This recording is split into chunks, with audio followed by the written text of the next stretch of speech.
lagi bersama saya Muti di podcast Collapse. Dan spesial hari ini di tanggal 8 Maret 2022 ada hari spesial untuk seluruh perempuan yang ada di dunia, yaitu International Women's Day, di mana International Women's Day ini itu diperingati setiap tahunnya di tanggal 8 Maret 2022.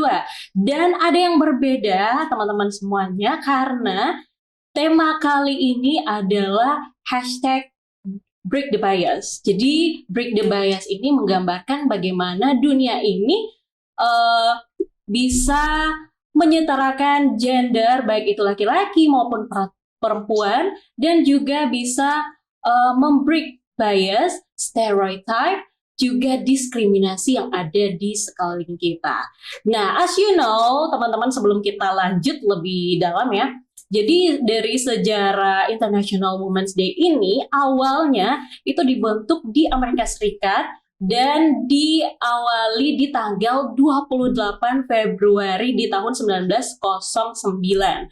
Dan juga selanjutnya di tahun 1975 akhirnya PBB itu membentuk UN Women dan melahirkan Hari International Women's Day ini jatuh pada tanggal 8 Maret di setiap tahunnya. Luar biasa. Dan ngomongin masalah International Women's Day, di sini saya akan membahas masalah perempuan pastinya, dan tidak akan sendiri teman-teman semuanya karena sudah ditemani oleh salah satu narasumber kita yang sangat-sangat luar biasa, yaitu Karlina Ghazala Rahman. Tepuk tangan dong. Dan langsung aja kalau gitu saya samperin. Bagaimana kabarnya, Karlina? Alhamdulillah baik. Alhamdulillah baik. Gimana aktivitasnya hari ini? Hari ini cukup hektik juga sih sebenarnya. Wow. Jadi teman-teman semuanya perlu kalian ketahui kalau Karlina ini adalah dosen dari Institut Teknologi dan Bisnis Nobel Indonesia. Dan luar biasanya lagi karena beliau ini adalah Ketua Program Studi Akuntansi Institut Teknologi dan Bisnis Nobel Indonesia termuda. Luar biasa. Lagi dong. Dan luar biasanya lagi karena yang Muti dengar ya, beliau ini adalah mahasiswi doktor. Beliau juga melanjutkan doktor di salah satu universitas di Makassar. Betul ya, Bu? Betul. Alhamdulillah. Coba diceritakan sedikit, Bu, masalah gimana sih perjalanan hidup dari seorang Karlina Ghazala Rahman sendiri? Oke, jadi kalau yang disebutin Muti tadi tuh benar-benar kayak wow gitu. Padahal sebenarnya sih memang ya seperti itulah apa adanya. Jadi saya lulus S1 itu di Unhas, lanjut lagi nggak ada perantara, lanjut di UMI, lalu sekarang lanjut S3, tapi sebelum itu kemarin alhamdulillah baru selesai profesi juga gitu. Jadi memang perjalanannya seperti itu. Panjang banget ya. Panjang banget. Panjang banget. Nah, ngomongin masalah perempuan ya, Bu. Apa sih arti perempuan menurut Karlina sendiri? Perempuan itu bisa diandaikan lembut dan juga tangguh sebenarnya. Karena kita itu adalah sosok melambangkan sosok lembut gitu loh dibandingkan laki-laki. Betul. Tetapi kita juga kadang bisa dikatakan sebagai sosok yang tangguh gitu loh, karena kita bisa menjadi seseorang yang bisa lebih terlihat fierce di depan orang lain. Karena kita sekarang udah punya stereotip bilang perempuan itu nggak cuman mulu harus jadi perempuan tanda kutip yang kita kenal gitu, tetapi kita juga bisa menjadi seorang yang lebih kuat citranya di depan orang lain. Betul. Jadi jangan sok tegar gitu istilahnya, kayak apa ya? Ya emang kalau perempuan memang diciptakan penyayang, yang selalu dihargai, dan memang biasanya kalau di depan semua orang ya memang ya itulah perempuan, tetap tangguh, tetap kuat, juga mandiri juga dan ya itu ya arti dari perempuan ini. Dan tadi juga sudah dikatakan ya, Bu, Ibu sudah kasih tahu soal gimana perjalanan hidup Ibu yang melanjutkan S1, S2, lanjut profesi akuntansi juga. Nah, kira-kira ya, Bu, saya melihat ibu ini memang luar biasa ya. Kalau saya jadi cowok pun itu merasa insecure banget karena luar biasa perjalanan ibu itu mungkin ada celahnya, ada challenging-nya juga, ada juga suka dukanya. Mungkin bisa diceritain lagi Bu soal gimana sih perjalanan seorang Karlina melanjutkan studi hingga sampai doktor dan dikatakan memang dari teman-teman yang lain juga dokter termuda di Nobel ini. Coba buat ceritain. Sebenarnya sih suka dukanya ya mungkin banyak ya, apalagi memang saya memang itu semua asalnya dari orang tua sebenarnya. Orang tua memang nyuruh anaknya semua itu ayo ngejar pendidikan setinggi mungkin, ayo kalau masih bisa lanjut cepet. Jadi memang dari S1 udah mengurangi intensitas main. Ya, mengurangi intensitas main gadget, main semuanya ya. Main ya. Jadi bisa dibilang waktu itu tuh kurang sekali saya hangout sama teman begitu. Jadi jadi makanya bisa dibilang teman saya tuh nggak banyak. Jadi fokus belajar terus ya. Fokus belajar setiap semester, maintain GPA yang bagus supaya bisa cepat lulus kayak gitu.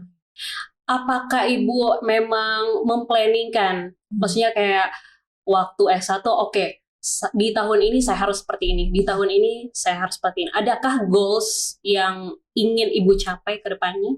Awalnya ada goals. Oh gitu. Awalnya ada goals. Kalau boleh tahu apa sih yang ingin dicapai? Mungkin teman-teman penasaran ya. Jadi goalsnya itu apa ya? Sebenarnya dari SMA itu goalsnya mungkin ini sedikit sedikit cerita flashback. Jadi awalnya S1 tuh bukan pengen akuntansi sebenarnya. Oh gitu. Ya, gitu. Awalnya itu pengen sastra Jepang sebenarnya. Sastra Jepang. Oh iya, karena teman-teman di sini tuh bilang kalau Karlina itu jago banget bahasa Inggris sama bahasa Jepang. Nah nanti kita tes ya Bu, bahasa Jepangnya seperti apa ya? Oke, jadi kenapa Bu? Ya, jadi memang awalnya memang mau sastra Jepang gitu, tapi melihat bahwa ternyata orang yang menjadi seorang akuntan ataupun menjadi seorang pendidik itu bagus, bisa bermanfaat bagi banyak orang, ya makanya saya memutuskan untuk bisa menjadi seorang pendidik seperti itu. Makanya dari setting goal di situ, barulah saya bisa memulai perjalanan melanjutkan S1, S2 gitu. Cuman di tengah-tengah itu kadang ada hambatan seperti itu. Nah, itu hambatannya apa Bu? Nah, hambatannya itu sebenarnya enggak negatif juga sebenarnya hambatannya kayak gitu. Cuman waktu itu memang alhamdulillah keterima kerja kayak gitu. Jadi keterima kerja di situ, otomatis planning saya untuk lanjut cepat kan pasti berbeda dari timeline yang seharusnya. Jadi kayak dilema ya Bu? Iya, dilema. Antara memilih pekerjaan atau sekolah dulu atau pendidikan dulu. Wow, itu kebanyakan masalah yang terjadi pada perempuan zaman sekarang sebenarnya. Benar. Tapi Ibu pernah gak sih merasa insecure sama diri sendiri? Ya walaupun memang ya yang kita lihat sekarang luar biasa ya teman-teman semuanya sudah melanjutkan berbagai studi S1, S2, profesi hingga dokter juga. Pernah nggak sih terbesit di pikiran Ibu, aduh aku tuh kayak gini gitu, atau aku tuh nggak pede gitu. Pernah nggak sih? All the time, I think. All the time, pasti. Gitu, karena Kenapa ya? Saya tuh orangnya pemalu, actually. Jadi lebih introvert ya? Iya, saya introvert sebenarnya, dan insecure itu sudah jadi makanan hari-hari saya setiap hari gitu. Tapi kenapa seorang Karlina ini merasa insecure gitu? Karena kalau kita lihat sosok Karlina ini memang ya luar biasa, cantik, cerdas, berpendidikan, karir bagus, dan ya notabene-nya ya nobody is perfect, tapi memang kalau kita lihat secara kasat mata memang luar biasa gitu. Jadi kenapa merasa insecure sama diri sendiri? Saya merasa insecure karena saya merasa masih belum mencapai tujuan. Oh gitu. Belum mencapai tujuan karena apa ya?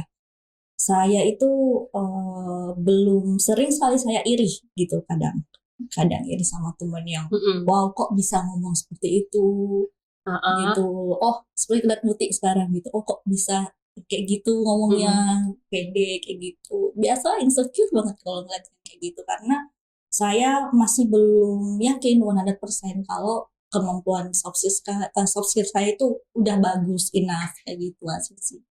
Oh jadi sama ya penyakit pada Umumnya. penyakit perempuan pada umumnya ya. Jadi apapun yang kita miliki ya selama kita memang syukuri, insya Allah bisa lebih meminimalisir rasa insecure kita. Benar. Nah dari sini Bu, karena sorry ya Bu, saya biasa panggil Ibu, biasa panggil Karina karena kebiasaan di kantor sebenarnya. Saya panggil Ibu karena lebih respect juga, apalagi seorang ibu dosen. Saya juga baru di sini loh. Jadi ya maafin ya biasa panggil ini Ibu atau Karina. Nah, kalau masalah ini ya Bu, di dunia pekerjaan misalkan, karena Ibu sudah menjadi dosen, karena Ibu sangat sibuk juga dengan prodinya, ngurus prodi secara kan memang ketua program studi akuntansi ya. Gimana sih challenging di dunia pekerjaan itu sendiri?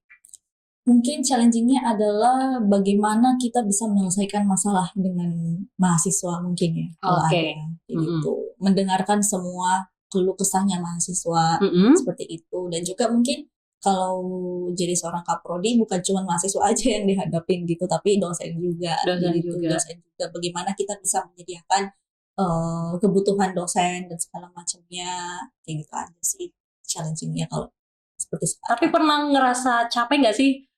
Gimana ya dengan dengan profesi yang digeluti sekarang, pernah nggak sih Bu ngerasa capek atau gimana gitu?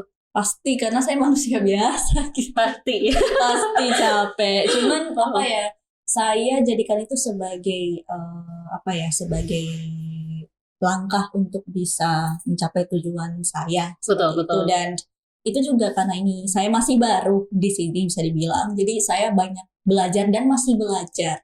Intinya nggak puas aja gitu. Intinya harus banyak belajar. Seperti itu. Apalagi masih muda ya Bu, jadi banyak sekali goals yang memang harus dicapai. Benar.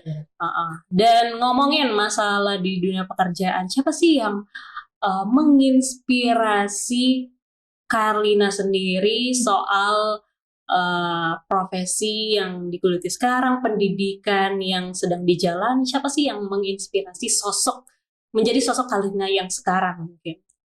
Kalau pribadi ya, semua orang itu adalah inspirasi menurut saya. Gitu. Makanya kalau dikata inspirasi mungkin yang number one di kepala saya itu adalah ibu saya. Ibu saya. Ibu saya. Ibu Karlina maksudnya. Oke. Terus lanjut Po. Ya. Kenapa ibu? Karena ibu itu sosok yang kuat di keluarga bisa dibilang. Gitu. Gitu. Apalagi bukan cuma ibu saya mungkin, tapi ibu-ibu teman-teman semua di luar sana juga pasti akan menjadi sosok inspirasi seperti itu. Dan menurut saya ibu saya itu sosok yang sangat kuat karena beliau juga adalah seorang pendidik. Pendidik juga, luar biasa. Sekaligus juga seorang ibu. Dan saya merasakan sendiri bagaimana kerja keras ibu saya gitu, karena ibu saya waktu saya kecil juga jadi seorang ibu, tapi dia juga ngejar pendidikannya menjadi seorang pengajar sekarang juga, ngurusin anak-anaknya dari kecil, itu luar biasa gitu. Multitasker banget ya. Sangat. Jadi the real Wonder Woman-nya kita today itu adalah ibu kita sendiri sebenarnya. That's why bisa jadi Karlina sekarang. Waduh, luar biasa, tepuk tangan dong. Dan tadi karena Karlina juga sudah ngomongin siapa sih yang sebenarnya menginspirasi Karlina hingga sekarang, yaitu ibu juga, dan pasti dari ibu sendiri apa sih yang diajarkan sehingga Karlina bisa menjadi seperti sekarang? Satu yang selalu saya ingat dari kecil ibu saya bilang itu adalah harus percaya diri. Percaya diri. Itu satu, karena ibu saya tahu gitu, saya ini orangnya pemalu, sangat pemalu. Makanya apa yang dilakukan ibu saya ketika saya menjadi seorang pemalu adalah mendorong anaknya untuk percaya diri. Salah Wow. satunya adalah mendorong anaknya untuk jadi model cilik dulu. Oh, jadi Saya dulu Karina pernah jadi modal cilik ya? pernah Di dulu. mana? Di mana itu? Kebetulan saya tinggal di Gersik dulu, Mm-mm. jadi ibu saya tuh banyak nyuruh saya untuk, ayo kamu model sinilah, kamu nari sanalah, Iya. pokoknya jangan malu, ayo ke depan. Jadi ya umur 4, 5, 6 tahun itu Udah disuruh. udah disuruh, karena saya pemalu sekali bisa dibilang. Ya itu caranya untuk saya supaya lebih percaya diri gitu Betul, orang betul, saya. betul. Itu yang pertama. Yang kedua adalah perempuan itu harus bisa semuanya. Oke, camkan tuh perempuan. Harus bisa semuanya. Alasannya apa, Bu? Karena gini, kita nggak bisa menafikan diri ya gitu, bahwa kita Iya. pasti butuh itu juga ya, butuh bantuan teman gitu. Cuman kalau ada situasi kondisi di mana kita sendiri gitu misalnya, dan kita nggak bisa ngapa-ngapain, justru kita akan membebani orang. Iya. Dan itulah yang sangat tidak disenangi oleh ibu saya gitu. Jangan sampai kamu membebani orang gitu. Kalau kamu masih bisa ngelakuin sendiri, coba. Contohnya misalnya, kalau misalnya kamu mau ini ya, mau beli ini gitu, gitu misalnya.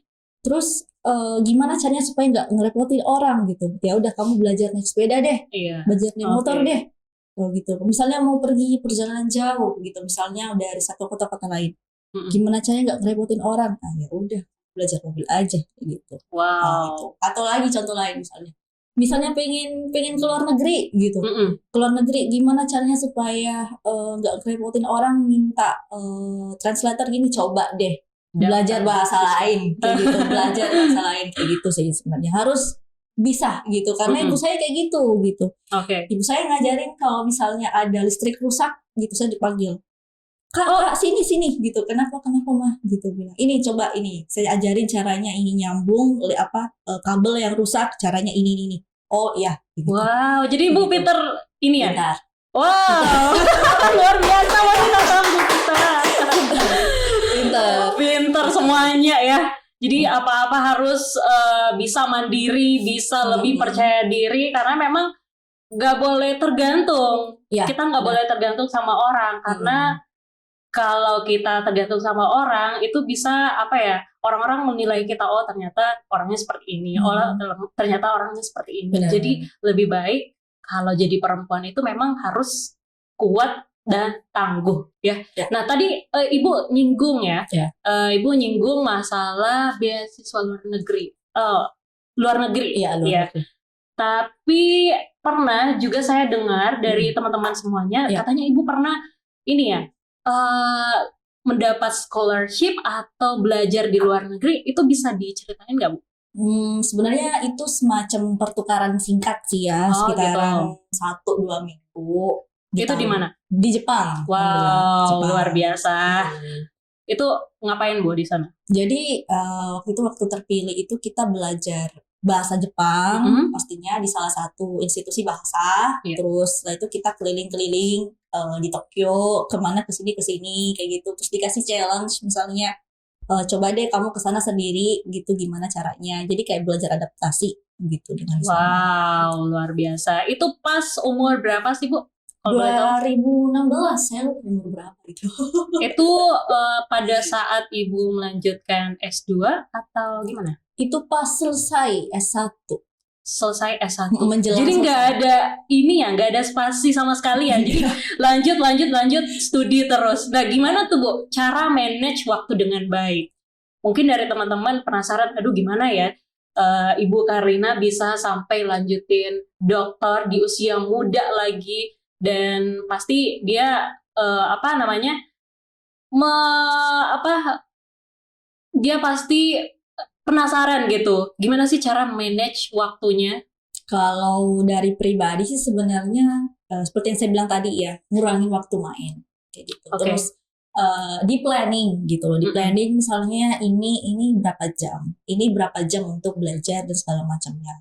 Kalau misalnya ada ujian, benar-benar fokus selama waktu itu tuh belajar, karena kalau nggak kayak gitu distract. Cuman alhamdulillahnya waktu itu gadget nggak terlalu apa gitu loh ya waktu itu ya. Belum terlalu Apa ya? booming ya, Iya, belum waktu itu belum terlalu viral ya. booming kayaknya GoFood apa segala macam kayaknya waktu itu Belum ada. belum ada kayaknya ya. Jadi waktu itu alhamdulillahnya karena kita masih belum terlalu teknologi kayaknya waktu itu, jadi alhamdulillah bisa fokus seperti itu gitu. Cuman kalau sekarang kan udah perkembangan teknologi wow banget, tapi alhamdulillahnya tapi masih terdistract kah atau tetap sama seperti biasanya? Kalau saya udah nanam diri sendiri gitu, harus seperti ini, harus planning ini. Jadi di kantor ya urusan kantor gitu. Iya. Pulang dari kantor urusannya beda. Urusannya beda lagi. Iya, jadi nggak boleh masukin masalah pribadi atau masalah pendidikan di kantor misalkan, karena itu memang sangat mengganggu ya. Iya, misalnya kalau misalnya ya kita datang jam 8 gitu sampai jam 5 ya urusan kantor gitu, urusan kantor. Tapi kalau udah pulang ya bisa itu saja urusan misalnya kayak saya gitu lagi sekolah, urusan tugas gitu, terus mau urusan usaha atau segala macam itu bisa di planning nanti setelah pulang kantor. Jadi waktu itu harus di manage sebaik mungkin dan harus seakurat mungkin. Jadi kalau memang ada waktu misalnya sejam di plotting untuk kita belajar, ya belajar selama 1 jam fokus tanpa gadget. Wow, kayak gitu sih. Luar biasa sekali. Jadi teman-teman kalau memang masih terdistract dengan cara manage waktu dengan baik, ya harusnya di-planningkan dan harus bisa memang tegas sama diri sendiri. Oke, saya harus menyelesaikan sejam 20 menit untuk belajar, habis itu main lagi. Jadi semuanya terplanning-kan atau tersistematis secara ngalir lah, secara ini atau apa. Dan gini Bu, kita karena back to the topic ya, jadi kita ngomongin masalah perempuan. Gimana sih Ibu Karina ini melihat kondisi perempuan saat ini? Oke, jadi seperti yang kita ketahui ya, tahun lalu kita dihadapkan dengan masalah yang terjadi di dunia pendidikan ya, mungkin tahu gitu, isu tentang perempuan masih sering dilecehkan dan macamnya gitu. Sampai sekarang pun masih, dan itu menjadi concern sendiri gitu kondisi perempuan sekarang gitu. Walaupun hampir di semua tempat menyuarakan tentang emansipasi perempuan dan segala macamnya, tetapi ternyata masih ada juga di beberapa tempat kita masih belum bisa dihargai. Dan saya pun juga punya pengalaman seperti itu sebenarnya gitu. Punya pengalaman seperti itu gitu tentang tidak terlalu, kita masih dapat diskriminasi perempuan, dan itu sesuatu yang menurut saya itu seharusnya harus dihilangkan stereotip seperti itu, karena sekarang bukan eranya seperti itu. Kita sama-sama hidup di dunia ini, sama-sama bisa punya hak yang sama, punya kewajiban yang sama, punya cita-cita yang sama, dan kita punya sesuatu yang bisa kita suarakan ke orang gitu. Hanya karena kita perempuan bukan berarti kita ini bisa disepelekan gitu. Nah, kalau ngomongin masalah kondisi perempuan ya Bu, dibanding dengan dulu itu gimana sih perubahan yang signifikan yang terjadi pada saat ini? Alhamdulillahnya sebenarnya ya, gitu dibandingkan kita lihat era Kartini mungkin ya, dengan sekarang, alhamdulillah perempuan udah stand by their foot gitu loh. Jadi kayak di mana-mana kita bisa lihat perempuan udah bisa speak up. Betul. Perempuan udah berani speak up, udah bisa jadi bisa ya istilahnya jadi alpha girl ya. Iya, benar banget gitu. Jadi perempuan sekarang saya senangnya alhamdulillah selain bisa menyuarakan diri sendiri, itu bisa tabah tegar gitu loh, tegas gitu apalagi ya. Tabah tegar karena perempuan itu identik dengan disakiti gitu. Disakiti. Disakiti gitu. Jadi saya senangnya perempuan sekarang seperti itu gitu. Iya, apalagi kalau kita melihat di sosial media ya, terutama di TikTok, banyak banget perempuan yang memang jadi korban pelecehan lah, korban yang memang sangat-sangat disakiti oleh lawan jenis. Jadi itu memang ya masih dianggap tabu ya, Bu. Kalau istilahnya kalau kita sekarang ya tapi kalau dibanding yang kemarin memang sudah lebih baik Betul, dari betul. sebelumnya. Kalau saya sih udah lebih baik sih, karena dulu kan perempuan mungkin banyak yang mohon maaf ya dijadikan budak Iya, segala macam gitu, dan sekarang ya masih, tapi setidaknya kita sudah bisa berani gitu loh untuk betul. speak up. Apalagi sekarang the power of media itu strong banget sih, Iya, kayak gitu. karena baru-baru ini juga ada salah satu mahasiswi juga kena pelecehan seksual, Benar-benar. dan akhirnya dia berani untuk speak up, dan itu luar biasa banget. Iya. Iya, apalagi di tema kali ini memang break the bias. Benar. Jadi bagaimana perempuan bisa mematahkan bias, stereotip juga, sama diskriminasi pada umumnya. Dan di hari ini ya Bu, di Special International Women's Day ini, di Hari Perempuan ini, bangga sih Bu jadi perempuan? Sangat bangga, Sangat bangga ya. gitu, karena dengan menjadi perempuan sebenarnya kita bisa menjadi apa ya, kita multitasking lah ya, bisa segala macam lakuin gitu. Jadi kalau yang lain bilang kamu nggak bisa deh, tapi buktinya saya bisa kok gitu, dari kemauan aja sih sebenarnya. Oke. Nah, ada biasa yang nanya sih Bu ya. Ada orang yang nanya kalau perempuan jangan sekolah tinggi-tinggi karena ujung-ujungnya masuk dapur, sumur, kasur. Itu gimana Bu? Pernyataan, apakah Ibu setuju atau enggak? Sebenarnya 50% yes, 50% no gitu. Karena secara agama kita memang diperuntukkan untuk seperti itu. Iya. Kayak gitu. Tapi kan kayak gini, sekarang kan emansipasi perempuan udah digalakan, dan kita punya hak untuk bisa mendapatkan pengetahuan dimanapun dan kapanpun itu. Sebenarnya menjadi seorang ibu rumah tangga itu juga sebenarnya adalah bentuk kita mendapatkan pengetahuan juga sebenarnya, menurut saya gitu. Jadi karena semuanya pekerjaan yang mulia ya. Iya, benar banget gitu. Jadi kalau mau sekolah tinggi-tinggi sebenarnya itu adalah pilihannya kita gitu loh, perempuan. Dan kebetulan itu juga pilihan saya seperti itu. Iya, Jadi, betul. itu tergantung kita gitu sebenarnya. Tergantung kalau mau dibarengi dengan karir, rumah tangga, itu boleh banget selama kita bisa manage waktu dengan baik. Iya. Oke, terakhir sebelum kita closing, gimana sih Bu cara tips agar menjadi perempuan yang tangguh dan mandiri? Mungkin teman-teman penasaran gitu, gimana sih jadi Carlina yang sekarang luar biasa? Intinya adalah jangan malu, jangan takut gitu. Tetap aja ngeliat ke depan. Kalau misalnya ada tantangan, kan saja gitu, jalani aja kayak gitu. Karena tantangan itu kita jalani untuk kita pelajari sebenarnya, seperti itu. Jadi apapun tantangan itu semua adalah bentuk belajar dan bentuk cara kita mendapatkan pengetahuan untuk kita sendiri. Luar biasa.